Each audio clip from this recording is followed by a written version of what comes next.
keluarga kena PHK, cari duit susah, baru bisa jualan di TikTok, laku, dapat duit. Iya. Tiba-tiba di stop mendadak. Siapa yang bisa kasih saya makan? Nah, ini dilemanya kan begitu. Ya. Akhirnya deal, Pak. Di luar dugaan, deal.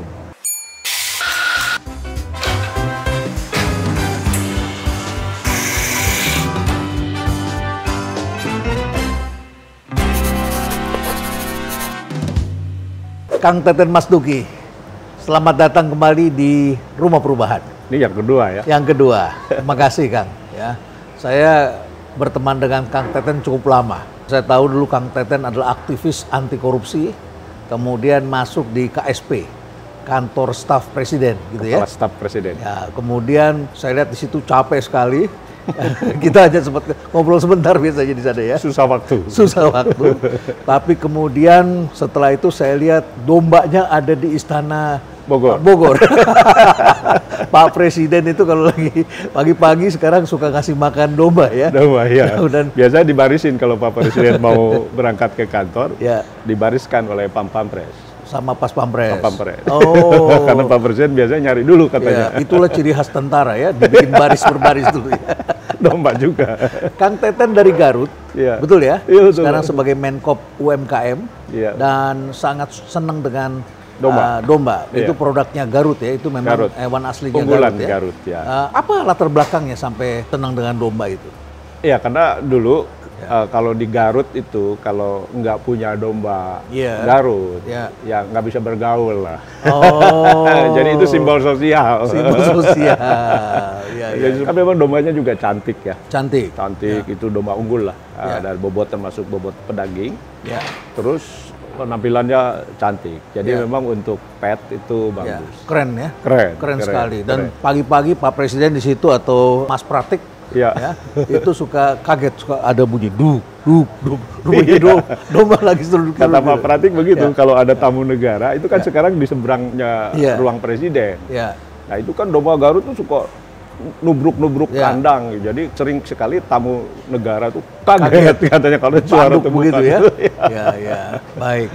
Kang Teten, jadi hari-hari ini kita ramai diberitakan soal TikTok. Iya. Dan Anda adalah orang yang sangat berkepentingan untuk menjaga lapangan pekerjaan, terutama adalah bagaimana agar UMKM Indonesia bisa tetap sehat, tetap hidup begitu ya. Karena di dunia ini sekarang semua berubah. Orang yang bekerja bisa kehilangan pekerjaan karena jumlah tenaga kerja semakin berkurang. Dan 97% lapangan kerja di Indonesia itu di usaha kecil dan mikro. Dan mikro. Oke. 97% ya? 97%. Berapa datanya totalnya? Berapa juta itu?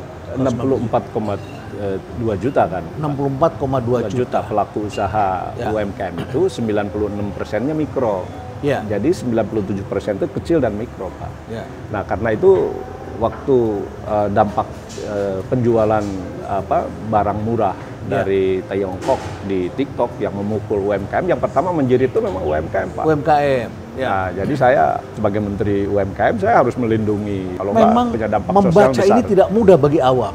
Karena sebagian awam itu merasa diuntungkan menggunakan TikTok. Tapi juga saya membaca di beberapa video para pelaku UMKM itu yang jualan di TikTok pun juga mulai bersaksi hari-hari ini bahwa mereka jualan di situ tapi dimanjakan oleh TikTok selama 1 tahun. Setelah itu kemudian penjualannya tiba-tiba hancur begitu.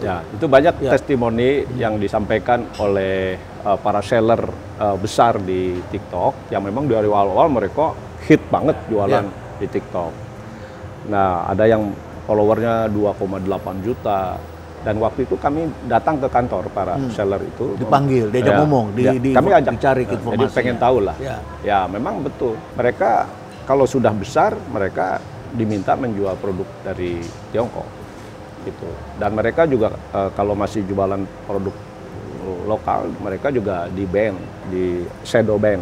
Shadow ban. Jadi nggak muncul lah. Tidak muncul, jadi ada shadow-nya begitu, sehingga kemudian yang tadinya banyak jadi tidak laku. Ya, kemudian ada pemalsuan produk. Mereka juga diarahkan kepada perusahaan logistik tertentu. Nah, ini kan testimoni yang saya terima. Karena itu saya melihat, wah ini memang kita terlalu lemah mengatur social commerce kita. Social commerce, social media yang juga menggunakan ada e-commerce. Ada e-commerce ya. Jadi kita terlalu lemah mengatur perdagangan di online ini. Yeah. Itulah yang kemudian saya bersama beberapa kementerian melihat regulasi-regulasi yang kita lemah. Jadi kita sudah mau mengatur satu platformnya dari mulai aspek investasi, termasuk juga tadi tidak boleh platform ini menguasai bahkan memonopoli market kita. Lalu yang kedua nanti harus masuk barang dari luar. Yeah. Ya, ini kita juga terlalu mudah dan murah. Jadi harus barang masuk dari luar itu sekarang beralih menggunakan social commerce ini. Ya, social commerce itu mungkin marketnya. Yeah. Tapi kan ada dua, Pak. Yeah. Jadi masuk barang itu dua pintu dari luar tuh. Satu yang retail online langsung dari platform global masuk ke konsumen. Nah ini juga itu secara langsung. Secara langsung. Itu biasanya lewat udara. Ya, lewat penerbangan daratan. Itu langsung ke konsumen. Nah ini juga titik lemah karena nggak ada perlindungan terhadap konsumen. Mereka tidak harus ngurus dulu sertifikasi dalam negeri seperti BPOM dan lain sebagainya. Karena belum tentu juga dari negaranya juga ada SNI-nya, begitu ada standarnya. Nah yang kedua, ini Lazada dan Shopee. Nah kalau TikTok Shop ini bukan cross border commerce, ini platform global yang hanya jualan di dalam negeri. Nah barangnya lewat importasi biasa. Lewat importasi biasa, kecil-kecil atau sudah atau besar-besar diatur di sini? Ya, saya udah panggil seluruh perusahaan logistik, mereka melihat bahwa predatory pricing yang dijual sangat murah sekali di platform TikTok ini, kemungkinan dua hal. Satu, barang dari luar, dari Tiongkoknya udah di-dumping, itu masuk kemudian juga tidak melewati proses yang benar. Gitu. Karena kan harus ngurus SNI dan lain sebagainya. Jadi aturannya loose di situ, sangat lemah sekali dan bisa mereka terobos. Dan lemah sekali juga ininya, tarif bea masuk kita itu 7,5%. Sementara beberapa produk kalau kita masuk keluar, masuk negatif list bahkan 40%. Masuknya. Kang Tenan, satu persatu kita ulas karena ini adalah banyak sekali istilah teknis dan tentu saja kita sebagai konsumen kalau tidak paham ini kita akan bilang ngapain sih pemerintah nih, orang kita lagi enak-enakan beli di TikTok murah banget. Konsumen kan senang yang murah, banyak pilihan. Ya ini dilemanya, Pak. Ya kan? Dilemanya begitu kan, itu satu. Yang kedua, ada juga anak-anak muda yang senang sekali lagi. Saya baru jualan di TikTok dan laku saya. Jadi ini pemerintah sekarang baru kita bisa cari duit. Kemarin saya kena PHK, suami kena PHK, keluarga kena PHK, cari duit susah. Baru bisa jualan di TikTok, laku, dapat duit. Tiba-tiba di stop mendadak. Siapa yang bisa kasih saya makan?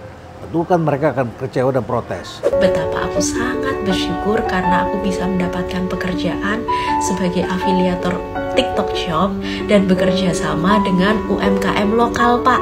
Lokal, Pak. Lokal. Nih, saya sendiri, saya ibu rumah tangga tanpa pekerjaan, cuman mengurus anak dan saya harus menanggung membiayai orang tua saya. Nah ini dilemanya kan begitu.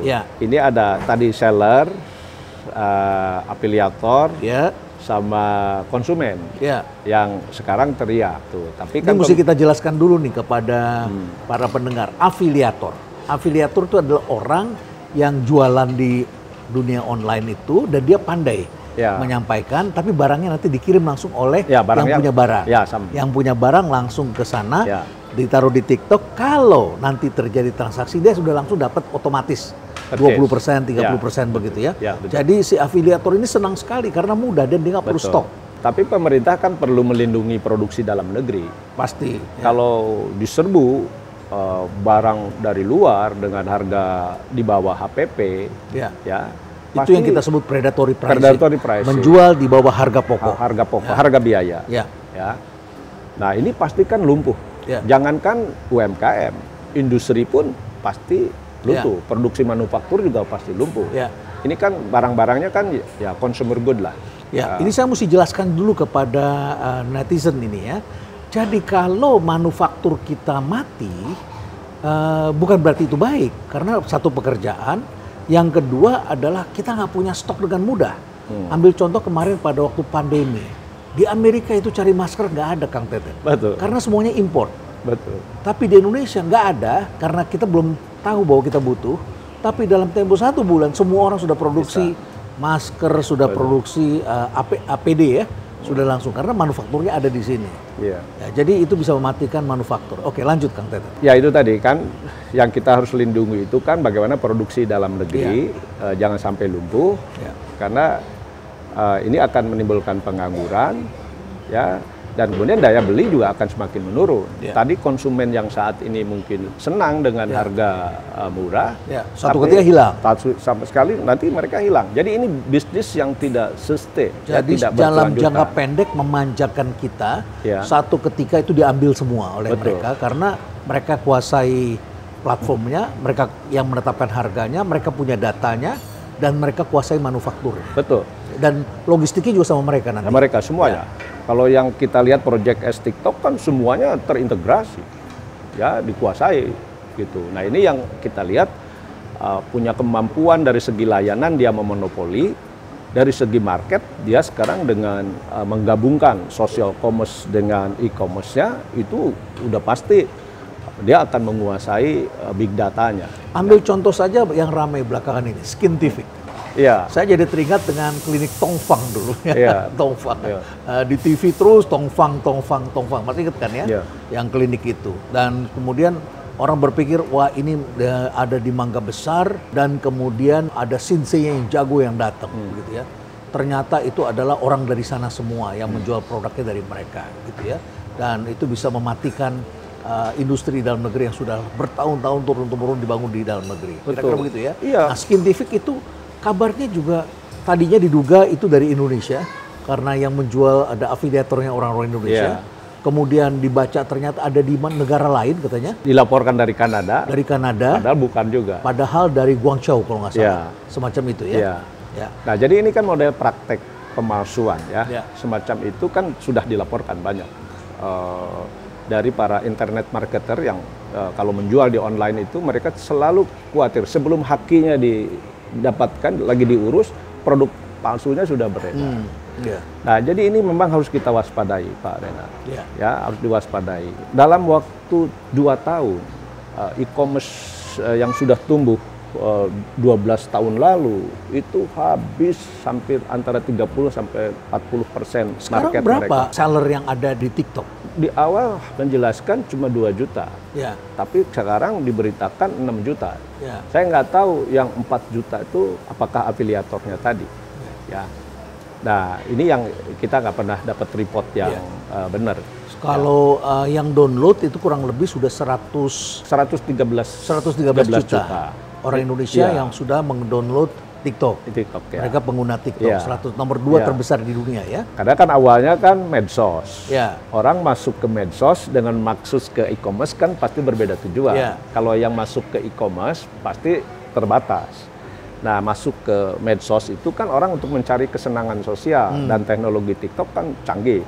Bisa menaruh video pendek. Orang nyanyi-nyanyi, nari-nari dengan keluarga, dengan teman kantor, akhirnya masuk kan. Ringan sekali. Dan di awal-awal malah dapat uang kan. Kalau kita naruh konten di TikTok. Sehingga orang Indonesia berduyun-duyun ke situ. Ke TikTok. Nah kemudian usulan masuklah TikTok Shop-nya. TikTok Shop. Ya udah dengan AI mereka pasti dengan mudah ya bisa memetakan selera konsumen kita, konsumen behavior, mungkin juga preferensi politik. Harari pernah mengatakan bahwa di abad 21 ini adalah persoalannya adalah data. Dan perusahaan-perusahaan seperti ini sangat menguasai data. Dan kalau siapapun yang menguasai data, maka mereka menguasai pikiran manusia. Artinya dia menguasai pikiran orang Indonesia termasuk di sana. Sudah pasti. Jadi shadow ban itu yang tadi disebutkan, orang kita kemudian membuat produk, dibaca oleh algoritma mereka, kemudian bisa saja mereka membuat sendiri produk. Ya bisa. Itu Project S bukan? Saya kira kalau Project S kan pengintegrasian seluruh layanan. Oh seluruh layanan, hulu hilir tadi. Ya, tapi kemudian TikTok di Inggris berhasil mengubah orang untuk berbelanja. Yang tadinya untuk mencari kesenangan sosial, belanja dan mengarahkan ke produk tertentu. punya sendiri. Punya sendiri. Nah, karena itu kita kan mau mengatur bahwa nanti di platform ini nggak boleh menjual produknya sendiri atau perusahaan afiliasinya. Karena kita udah lihat Pak Renal perkembangannya. Jadi ini kan e-commerce itu mengalami evolusi terus. Cepat sekali. Kan? Evolusi. Cepat ini teknologi digital ini kan hampir tanpa batas. Tanpa batas ya. Nah, saya udah lihat model yang paling terbaru itu dari pabrik ke e-commerce langsung ke konsumen. Direct. Jadi nanti hilang tuh yang sekarang pada seller, afiliator, perorangan itu. Grosir sudah mulai hilang. Udah hilang, Pak. B2B ya, B2B hilang, langsung sekarang situsi, tapi bisa nanti semuanya bisa hilang. Langsung ke konsumen. Bayangkan Mbak rantai produksi dari pabrik kalau yang konvensional sampai ke konsumen itu kan berapa banyak lapangan kerja yang akan hilang. Ini namanya kebijaksanaan manusia yang tidak menghargai ekosistem. Dan akhirnya kemudian ekosistem bisa membunuh kita sendiri. Kalau kita mematikan ekosistem. Jadi berbisnis tapi kita harus menjaga ekosistem itu. Tapi di Cinanya sendiri Pak. Itu dilarang ya? Dilarang. Cina itu kan menurut saya meskipun agak belakangan transformasi digitalnya dibanding Amerika. 10 tahun lah setelah munculnya Google, Microsoft, Amazon kan baru. Nah, Cina sendiri sadar betul, muncul, sadar betul bahwa teknologi digital ini berbahaya. Karena itu mereka larang kan, semua platform global yang dari Amerika itu nggak boleh masuk. Mereka bikin sendiri WeChat, Google, Baidu. Betul. Misalnya WhatsApp dia dengan Tencent, WeChat, terus Alibaba, kemudian JD dan kemudian muncul yang terakhir yang paling modern TikTok gitu. Nah, TikTok dilarang apa di China? Apanya yang dilarang? TikTok kan juga sekarang di China data terakhir tahun 2022 itu kan udah 730 juta. Sangat besar. Penggunanya, sangat besar lah, terbesar. Nah, memang di sana di sana Douyin namanya. Ya, kita udah lihat, saya ada teman-teman di... Isinya beda ya dengan yang di Indonesia ya? Aplikasinya hampir sama. Hampir sama. Cuma namanya aja beda. Di sana Douyin sama Douyin Shop-nya. Nah, di sini TikTok. Tapi aplikasi hampir sama. Tapi dengan sangat ketat, China memagari, pertama memagari investasi asing di sana. Kedua, memagari marketnya tidak bisa ditembus produk dari luar. Karena di sana misalnya di sini TikTok boleh jualan pakai harga yang semurah-murahnya, predatory pricing, di sana nggak boleh. Dilarang melakukan predatory pricing. Nggak boleh, di sana itu nggak boleh dijual di bawah harga HPP. HPP lokal loh Pak. Itu menghancurkan persaingan. Menghancurkan dan didenda sangat keras, 0,1 sampai 0,5 dari omset tahunan. Lantas di India juga tidak boleh, dilarang India, sama sekali. Larang sama sekali dengan 50, bukan hanya TikTok, ada 58 aplikasi digital dari China juga. Dengan alasan keamanan. Nah, saya kira Cina, India juga paham. Di India kan talenta digitalnya juga luar biasa. Mereka juga paham. Kalau dalam negerinya, marketnya, digital ekonomi mereka tidak dilindungi, pasti habis. Sekarang berapa omset bulanan TikTok? Mencengangkan kan? 8 kalau nggak salah 8 sampai hampir 9 triliun per bulan. Per bulannya 8 sampai 9 triliun rupiah. Luar biasa ya. Iya, berapa market Indonesia ini sangat menarik sekali dan membuat ini disedot habis ke sana. Karena itu memang kita juga harus meniru China. Karena China itu kami jadikan benchmark, Pak. Karena digital ekonomi di China itu 90% betul-betul revenue-nya dinikmati oleh ekonomi domestik. 10%. Nah, kita coba Pak, kita di digital media itu 96% asing Pak revenue-nya. Nah, yang kedua di e-commerce ini 56% udah asing dan trennya terus membesar. Nah, kenapa? Karena di Indonesia itu transformasi digitalnya itu lebih berat, lebih pesat ke perdagangannya, ke jasanya, tapi di produksi, di hulu, di manufaktur, di pertanian, di kesehatan, di perikanan, ini belum banyak. Sehingga kalau di Cina itu transformasi digitalnya, misalnya di manufaktur, industri, smart factory, IoT semua itu penggunaan IoT di industrinya, itu kan melahirkan efisiensi produksi dan melahirkan ekonomi baru, peluang-peluang baru. Nah, harusnya itu yang muncul, yang lahir, yang saya baca dari buku Pak Renat dulu. Ya, karena disrupsi itu harusnya melahirkan peluang, bukan monopoli. Ini nampaknya ada peluang ditangkap anak muda, tapi nggak tahan lama, rontok lagi dalam waktu cepat. Iya, nggak mungkin cepat. Ini perkembangan berubah. Jadi kita harus waspadai semua bahwa ini akan ada evolusi terus, spiral terus. Spiral terus. Nah, kalau kita tidak segera mengantisipasi perubahan-perubahan ini, bahaya. Bukan saja kedaulatan ekonomi kita, ya, akan dikuasai oleh luar, termasuk juga politik, Pak. Ya, Kang Teten, di sini ada kopi enak. Kita harus coba kopinya, ya. Sudah terkenal nih kopi enak di rumah perubahan ini. Udah mulai didengar ya. Ya, yuk kita ngopi dulu. Bisa pesan nggak kita? Ya. Hitam aja. Ya, kopi hitam. Saya nemani kopi hitam. Ya. Ada juga kopi inspirasi di sini namanya. Kopi itu juga inspirasi. Kopi susu namanya. Itu ya. Kopi susu. Ya, kopi susu. Tapi kita kopi hitamnya juga enak ya. Ya, kopi hitam dua ya. Baik, Kang Teten. Jadi kita bicara seperti itu, data bisa dipelajari. Dan kemudian mereka bisa membuat produk yang kita ciptakan di sini. Ya. Mereka lihat orang Indonesia senangnya beli apa. Kosmetik, dia bikin kosmetik. Skincare, dia bikin skincare yang jadi sama. Market intelligence-nya kan kuat. Sangat karena kuat. Karena AI-nya canggih. Data, mereka ngambil datanya kan juga lewat medsos tadi. Gitu. Tapi kemudian ada hal yang menarik yang membuat netizen kemudian bertanya-tanya. Kenapa beritanya belakangan ini seakan-akan pelarangan ini adalah karena Tanah Abang sepi? Padahal Tanah Abang sepi ini barangkali bukan semata-mata ini kan. Ada faktor-faktor lain barangkali. Iya, itu sebenarnya aneh kenapa dibelokkan ke situ. Kemudian seolah-olah bahwa para UMKM kita termasuk pedagang di pasar itu belum go online. Di Tanah Abang tuh udah lama jualan. Semuanya online ya? Sudah jualan di online. Mereka juga live shopping udah biasa. Waktu saya ke sana udah biasa, Pak. Kami udah jualan di semua platform. Bahkan live shopping. Cuma kalau live shopping kalau nggak ada artisnya, nggak ada influence figure, nggak ada yang nonton katanya. Nah, sedangkan mereka tidak wajah artis.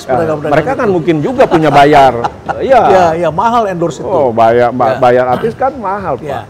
Jadi ini juga kan tidak mudah. Tapi itulah yang dipahami oleh orang Indonesia sekarang soal digital ekonomi, seolah-olah itu bagaimana cara jualan di online.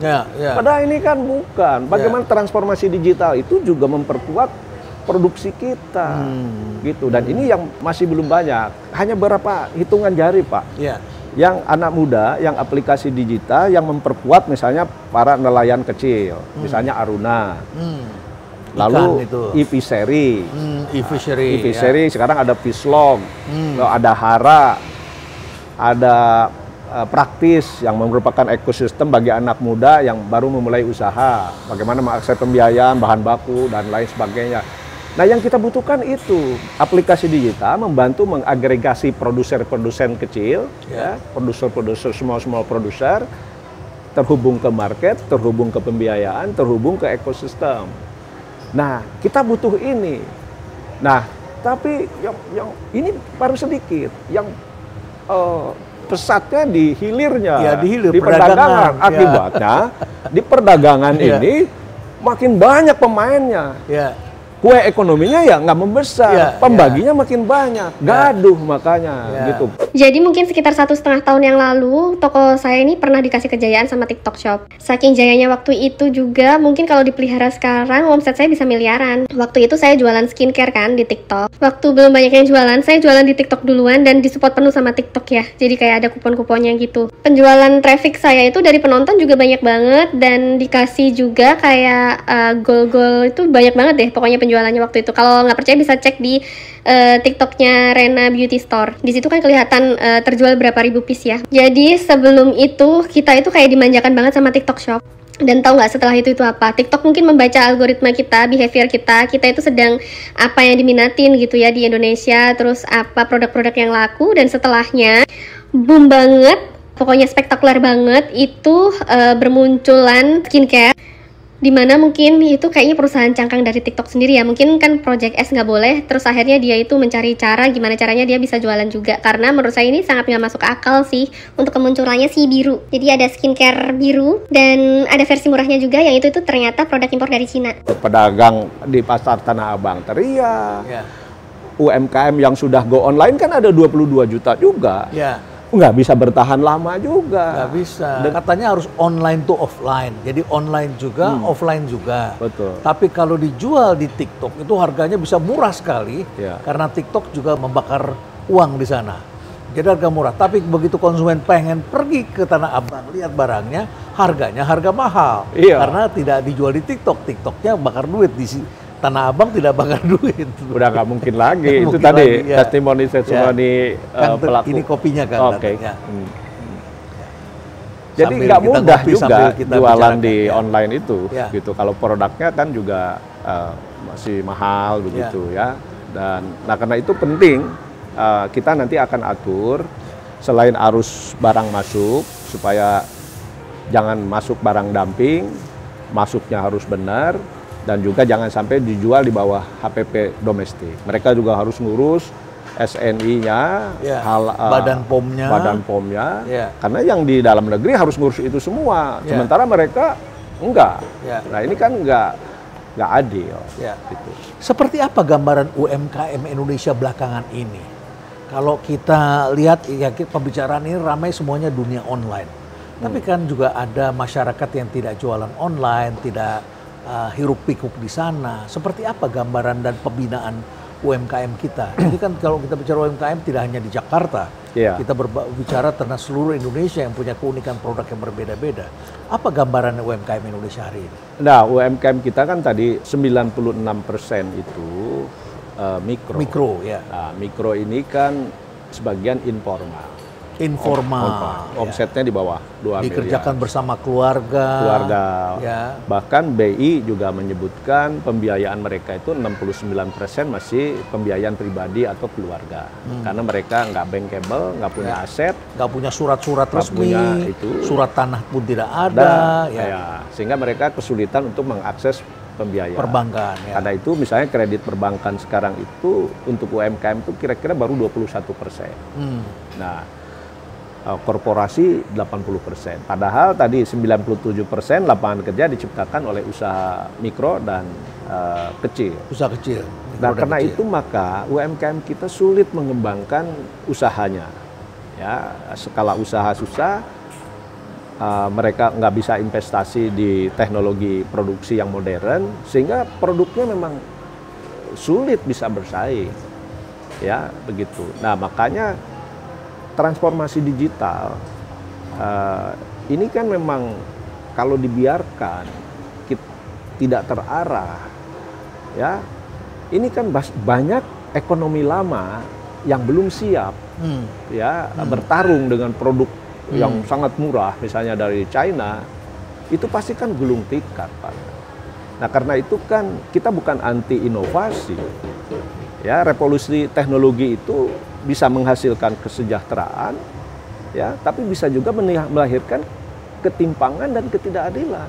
Karena itu kan harus diatur supaya disrupsinya moderat gitu. Kang, diseruput dulu kopinya, agak panas. Tapi wanginya ini udah enak banget. Ini memang ramuannya khas, diramu khusus di Arabica dengan robustanya ini. Diramu dengan ini dari berbagai daerah kopinya. Dari beberapa daerah. Nah, ini hebatnya kita ya. Ada Toraja, ada Acehnya. Minum kopi pluralisme.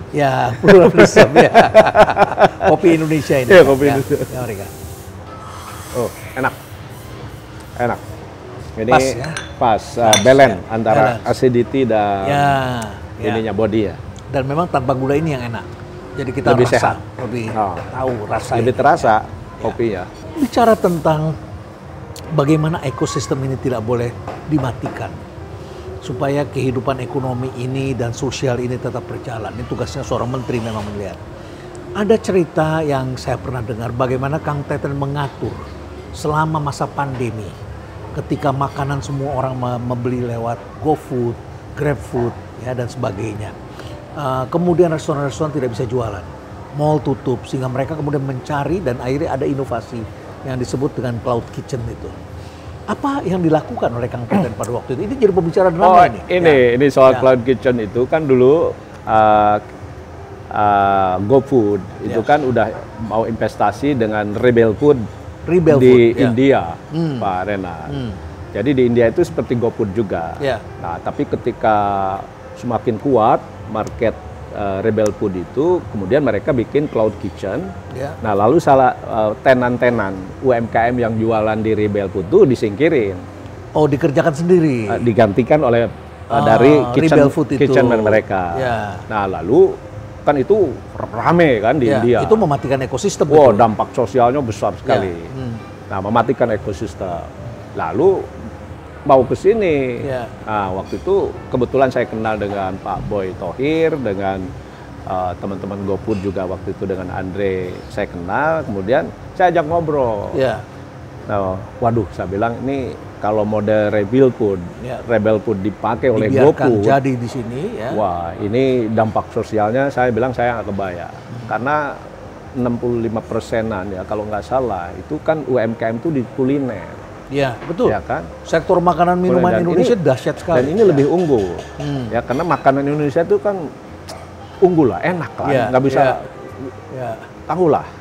Kalau di sana ada misalnya salmon mentai, Indonesia bisa bikin gurame mentai. Wow, macam-macam. Dan bakso. Dan makanan itu enak-enak sekali, itu banyak sekali. Makanan terkait dengan memori kita, dengan pengalaman pribadi dan lain sebagainya. Nggak mudah digantikan. Lidah perut kita itu khas. Iya. Nah, ini mau kalau seperti India, wah saya bilang bahaya. Nah, kemudian saya nego dengan Pak Boy waktu itu dengan GoFood, gimana kalau rencana itu kita ubah jadi dapur bersama. Dapur bersama. Nah, jadi tetap dapurnya bisa nyebar. Dapur bersama itu dapur gotong royong atau dapur milik GoFood, tapi si para tenan yang jual produk, yang punya produk bikinnya di dapur itu. Merek-merek lokal ada di situ. Yang tenan di GoFood itu. Ada kafe Betawi, ada sate, ada martabak, macam-macam dijual di situ. Sehingga nanti juga biaya logistiknya jadi murah gitu. Jadi tidak misalnya martabak Peconongan dijual ke Bintaro, kan mahal. Nanti bisa dibikin di kitchennya di sana. Gitu, untuk lokal-lokal di daerah itu. Akhirnya sepakat itu. Makanya kemudian saya yang pertama launching dengan GoFood, ambil selamat, ya kan. Nah, yang Pak Rena cerita waktu zaman COVID itu, justru yang Shopee itu, Pak. Bagaimana Shopee itu? Menjual pakaian Muslim. Yang sangat murah dari China, predatory pricing juga. Oh, jadi China membaca data kita dan melihat kebutuhan kerudung, hijab segala macam, kan, baju panjang itu. Orang Indonesia tuh 1 tahun tuh beli hijab itu kan 1 miliar piece. 1 miliar piece. Itu data Asia Cup ya. 1 miliar piece. 75%-nya impor. Luar biasa. Makanya dan murah dari sana. Dan murah. Di mass production. Mass production murah sekali di bawah HPP. Nggak mungkin produk hijab kita bisa bersaing. Nah, kemudian saya panggil. Ini bukan thrifting ya, ini adalah barang-barang seperti itu. Bukan. Nah, kemudian saya panggil Shopee. Saya disuruh presiden, saya panggil. Saya Shopee waktu itu datang kebetulan juga co-foundernya dengan CEO-nya. Saya bilang, wah ini kalau cara begini, ini merusak ekosistem bisnis kita. Ya, bisa nggak kalian hentikan? Toh, kalian juga, katakanlah China, kan banyak produk di China yang kita belum bisa bikin. Ayo kamu jualan itu dah. Saya bilang, kan kamu akan berbisnis jangka panjang dong di Indonesia. Market kita besar, daya beli kita juga bagus, pertumbuhan ekonomi di atas 5%, udah 7 triliunan. Saya bilang. Akhirnya deal, Pak. Di luar dugaan, deal. Mau besoknya kita press conference dan di drop 13 item dari Shopee. Dari impor. Iya, jadi ada. Dan diganti dengan produk lokal. Lokal, Pak. Walaupun ya saya lihat masih ada beberapa. Ini yang banyak tidak dipahami oleh para pelaku ekonomi. Seakan-akan kalau murah dan dikuasai dia dapat terus supply-nya di sana. Masalahnya kalau di dalam negeri, kalau industri ini mati, masyarakat kan tidak punya pendapatan untuk membeli barang mereka. Daya beli akan hancur di situ. Jadi tidak bisa ini dipertahankan dengan barang impor. Betul. Masyarakat tidak mungkin membeli tanpa uang. Karena itu kan saya bilang, ayo kita berbisnis di sini yang jangka panjang, yang sustain, yang sustainable. Nah, kalau model kayak gitu kan merusak ekosistem. Juga bisa jualan di sini. Ya. Toh kita juga tidak anti asing. Ya. Kang Teten, lantas kalau kita lihat seperti ini, pertanyaannya selanjutnya adalah bagaimana kita menata ke depannya? Ini kan tidak berdiri sendiri, besok ada lagi. Ada pendekatan baru lagi. Kalau sekarang kita lihat datang sosial media yang membuat e-commerce di dalamnya, tapi bukan hanya terbatas pada sosial media dan e-commerce. Alat pembayaran juga di tangan dia, data di tangan dia, logistik tangan dia, semua. Hiburannya. Bahkan produksi dan hiburan semua di tangan mereka. Satu set mereka ambil. Sekarang kita tata. Baik, ke depan ada sosial media lain. Walaupun masih kecil. Facebook ya seperti orang jual seperti biasa. IG juga belum begitu kuat. WhatsApp. Tapi sekarang juga anak-anak muda bilang, dan saya lihat di situ, Tinder. Sudah mulai melakukan perdagangan. Orang bisa dagang lewat Tinder. Nanti kan match kan. Kalau match orang beli di situ begitu. Ya, beberapa media sosial yang disebut Pak Renald itu memang sudah mulai promo produk. Walaupun kan Tinder ini kan untuk match orang, perjodohan atau untuk cari teman begitu ya. Itu bisa dipakai untuk itu juga. Ya, makanya ini yang kita akan larang. Ya kan kita tidak tahu Pak, mereka juga sebagian sudah mengusulkan mereka juga bikin social commerce-nya. Karena itu kita dengan Permendag nomor 31 2023 ini yang revisi dari nomor 50 tahun 2020 itu nggak memungkinkan lagi mereka bisa ada 2 aplikasi di dalam satu platform. Nah, jadi boleh seperti sekarang di YouTube juga orang boleh promo. TikTok juga masih boleh, jadi para seller yang ini juga masih boleh nanti promo produknya di media sosial, tapi nanti kan tinggal direct link ke platform e-commerce-nya, jadi tidak dalam satu platform. Tidak dalam satu platform, harus dipisah. Ya, harus dipisah. Harus dipisah, ya. Artinya kita tentu tidak bisa membuat peraturan satu kali, harus terus dievaluasi. Betul. Kemudian nanti setiap ada masalah kita perbaiki lagi, kita lihat seperti lagi. Itu. Dan tentu yang harus dipikirkan dampaknya adalah bagaimana para pedagang atau para pembuat produk lokal, domestik, anak-anak muda yang membuat barang-barang hobi atau kebutuhan sehari-hari dengan sangat kreatif yang sudah kadung berhasil lewat TikTok ya, dan sekarang berteriak mereka tidak bisa. Tapi kalau saya tanya lagi mereka, terus Anda gimana? Ya kalau kita namanya usaha, kita cari jalan. Pasti kita hidupkan lagi yang e-commerce-nya. Kalau saya percaya itu Pak, ini anak-anak muda ya yang banyak menjadi seller, afiliator. Menurut saya ini tidak akan mati bisnis mereka, meskipun mungkin dalam waktu belakangan ini mereka harus melakukan adaptasi dengan penyesuaian dengan sistem baru. Tapi jangan lupa tadi ancamannya ya, ini kita harus atur segera bahwa mereka sama sekali para seller, para afiliator itu justru kalau ada evolusi baru dari e-commerce yang dari pabrik langsung daerah ke konsumen hanya lewat e-commerce, ini juga membunuh semua. Nah, jadi justru ini yang harus disadari. Karena mereka kan inginnya teruskan, ya sekarang afiliatornya boleh orang per orang ke depan. Kalau perusahaan afiliasi mereka, ya kan, itu kan malah menggusur semua. Nah, memang kita harus memikirkan bagaimana ada ekonomi lama yang tidak bisa lagi bersaing dengan ekonomi baru, buah dari transformasi digital ini memang yang harus kita pikirkan, Pak.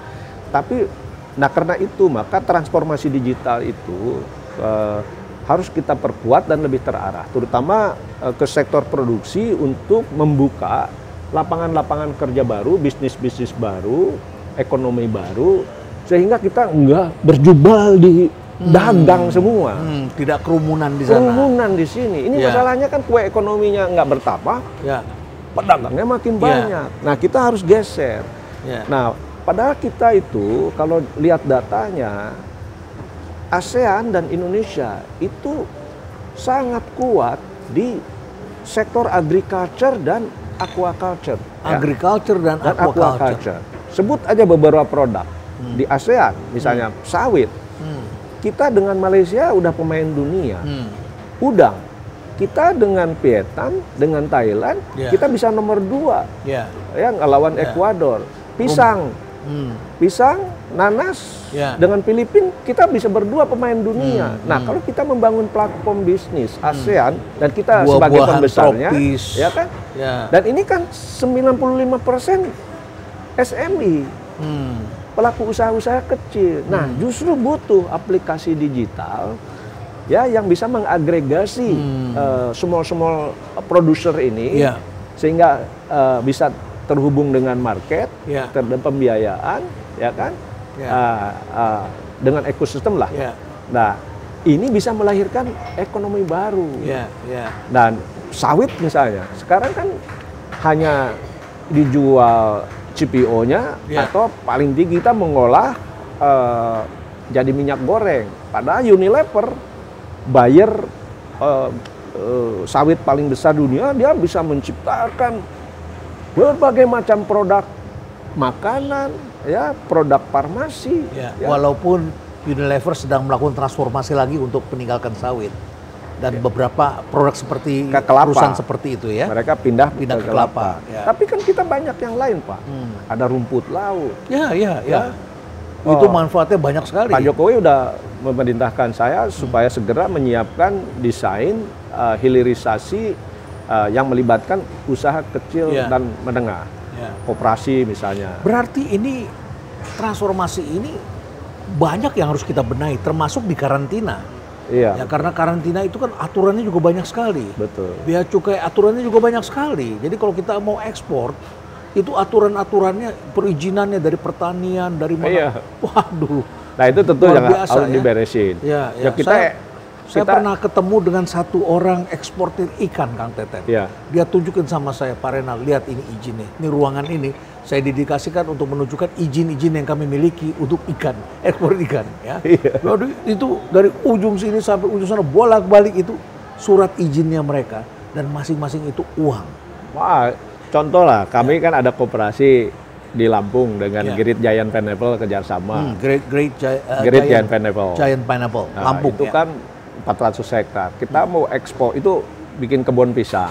Petani ada 700 petani lah yang masuk dalam ekosistem ini. Ekspor keluar itu pisang. Ada 21 sertifikat, Pak. Luar biasa. Ya, padahal mereka nggak punya pisang kan di Eropa, di Jepang. Tapi begitu cara mereka memprotek marketnya. Nah, sementara kita kan, wah, bablas. Bablas untuk masuk gampang sekali. Dan banyak saya kira harus diakui lah di pemerintah, di masyarakat kita. PR ini nggak ngerti teknologi digital ini punya bisa jadi ancaman ya kalau kita tidak mengaturnya dengan benar. Belum tanaman hias, ikan hias ya, aquaculture kita luar biasa sekali. Tanaman hias itu di dunia, Pak. Lebih besar daripada kopi, penjualan itu kopi dengan teh. Tanaman hias. Dan kita kaya. Indoor plant ya. Yang sekarang tanaman hias bukan bunga potong kan, tanaman daun. Daun. Nah, kita dengan Brazil, Thailand, kita pemain dunia bertiga. Nah, kita harus ke sana gesernya, Pak. Jangan berjubel di perdagangan. Cara gampang mendapatkan justru arah transformasi digital kita itu justru digitalisasi industri. Ya, industri di manufaktur, industri di agriculture, aquaculture, kesehatan dan lain sebagainya. Nah, ini yang kita nggak berkembang. Nah, di Cina berkembang hilir-hilirnya. Nah, karena transformasi di sana terpimpin, Pak. Dan Partai bukan Komunis, hanya lalu Jinping kan itu memang saya lihat langsung komando. Kemudian desa ini bikin apa, desa ini tahu bahwa itu ekosistem kan. Bagi para UMKM untuk bisa masuk. Sedangkan kita ini negara demokratis, lo mau apa aja boleh. Kitanya gaduh. Kita baru mengubah peraturan Menteri Perdagangan hanya 4 yang kita atur, ya kan?